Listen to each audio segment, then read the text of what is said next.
ओ hello book readers. आज हम Mirza Athar bag की खूबसूरत किताब गुलाम बाग की बात करेंगे, जो सिर्फ एक नावल नहीं बल्कि एक फलसफियाना भोंचाल है। गुलाम बाग की कहानी एक रिवायती प्लॉट की बजाय ख्यालात, यादाश्तों, ख्वाबों और शऊर की तह दर तह परतों में पिरोई गई है।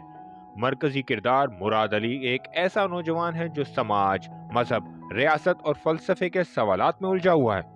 वो घर से फरार होकर गुलाम बाग नामी एक पुरस्रार जगह पहुंचता है, जो कि सिर्फ एक जोग्राफियाई मुकाम नहीं बल्कि एक दिमागी कैफियत भी है।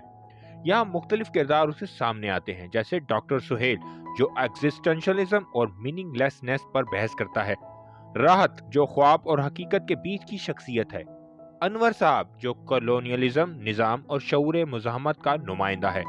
इसकी मरकजी थीम्स में शामिल है वजूदियत यानी एग्जिस्टेंशलिज्म, किरदार खुद की तलाश में सरगर्दा हैं, खुदा, इंसान, समाज और हर शय पर सवाल करता है। अदब और फलसफे का मिलाप नावल के जुमला आम बयानिया से हटकर फलसफियाना जुबान में है, हर सतर सोचने पर मजबूर करती है। शनाख्त का बहरान मुराद अली की जात गोया एक प्रोजेक्ट है जिसे वो खुद तामीर करता है। वक्त, ख्वाब और शऊर। वक्त एक सीधी लकीर नहीं बल्कि सर्कुलर, मबहम और ख्वाबनाक है। इस किताब की एक जबरदस्त कोट है, मैं कहाँ हूँ, मैं कौन हूँ, मैं क्या कर रहा हूँ। ये सवाल मुझ पर ऐसे हमला आवर हुए हैं जैसे मैं किसी ख्वाब में गुम हो चुका हूँ। और शायद गुलाम बाग बजाते खुद एक ख्वाब है। गुलाम बाग को उर्दू अदब की जदीद तरीन और बगावत पर मबनी तख्लीक समझा जाता है। अतर बेग ने जो अंदाज़े तहरीर इख्तियार किया है वो मार्सेल प्रोस्ट, हरमन हेसी और फ्रांज काफ्का की याद दिलाता है, मगर अपने खालिस उर्दू शनाख्त के साथ। क्या ये